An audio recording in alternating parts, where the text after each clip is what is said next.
ओम श्री साई राम। प्रेम वाहिनी अध्याय 21। मानवता और धर्म चरित्र में अंतर। मानव या मनुष्य प्रेम से युक्त होते हैं। उनके हृदय ही दया के स्रोत होते हैं। उन्हें सत्य भाषण का गुण प्राप्त होता है। मनुष्य के मन की विशिष्टता शांति होती है। यह मन की आदि प्रवृत्ति होती है। शांति प्राप्त करने के लिए कहीं जाने की आवश्यकता नहीं है। जैसे सोना और चांदी भूगर्भ में छिपे रहते हैं, मोती और मूंगा समुद्र में रहते हैं, शांति और आनंद भी मन के क्रियाकलापों में प्रच्छन्न रहते हैं। इन छिपे हुए गुणों को प्राप्त करने की आकांक्षा से यदि कोई मन की गहराइयों में उतरकर उसके कार्यों का आंतरिक विवेचन करता है तो वो प्रेम से भर जाता है। जिन्होंने अपने आप को इस प्रकार प्रेम से पूर्ण कर लिया है, वे ही मनुष्य कहे जाने के योग्य हैं। जो प्रेम से रहित हैं, वे दानव हैं, राक्षस हैं और मानवेतर हैं। प्रेम का वह पवित्र गुण कभी व्यक्त और कभी अव्यक्त ऐसा नहीं रहेगा। वो तो सदा अपरिवर्तनशील होकर रहेगा। वो तो एक है, अविभाज्य होता है। जो प्रेम से संपृक्त होते हैं, वे द्वेष, स्वार्थ, अन्याय, दुराचार और अनैतिकता के लिए असमर्थ होते हैं। परंतु जिनमें प्रेम होता है और उपर्युक्त दुर्गुण नहीं होते हैं, वे तो सर्वोपरि होते हैं। दानव वे होते हैं जो प्रेम को पद्दलित कर शुद्र गुणों को महत्ता प्रदान करते हैं, जबकि मानव वे होते हैं जो शुद्रताओं को सांप समझकर नाश कर देने योग्य मानते हैं और एकमात्र प्रेम को वृद्धि करने योग्य सद्गुण मानते हैं।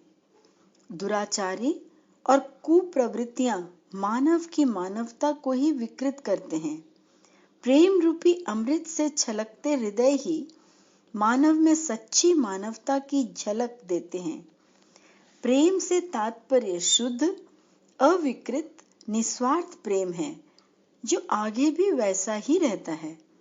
मानव और दानव में अंतर केवल मां और दा का है, परंतु मां की ध्वनि कोमल, मृदु और प्रतीकवाद में अमरत्व लिए होती है, जबकि दा की ध्वनि निर्दय, उदंड और दाहक होती है, जिसमें मृदुता न हो और जो अनैतिकता को प्रेरणा देने वाली कुप्रवृत्तियों का दमन करने में असक्षम हो।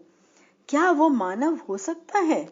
उनकी दानवीय प्रकृति होती है, यद्यपि आकृति मानव की होती है। क्योंकि आकृति ही प्रधान नहीं होती है, वहां तो चरित्र की प्रधानता देखी जाती है। वे लोग जिनमें दयालुता, न्यायप्रियता न हो और जिनका स्वभाव दानवीय हो, मानवाकृति में होने पर भी मानव कैसे हो सकते हैं? नहीं, उन्हें मानव नहीं कहना चाहिए। अब मेरे प्रवचनों के वाक्य भी तो आकृति के आधार से नहीं संबंधित हैं। वे तो मानव के गुणों पर आधारित हैं। मानवों में अनेक दानव होते हैं।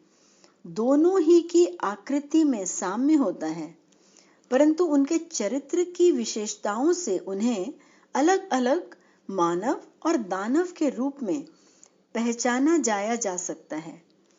मानव अपने को दयालुता, न्यायप्रियता, प्रेम और सत्य के कोमल मृदु कार्यों से संयुक्त करता है।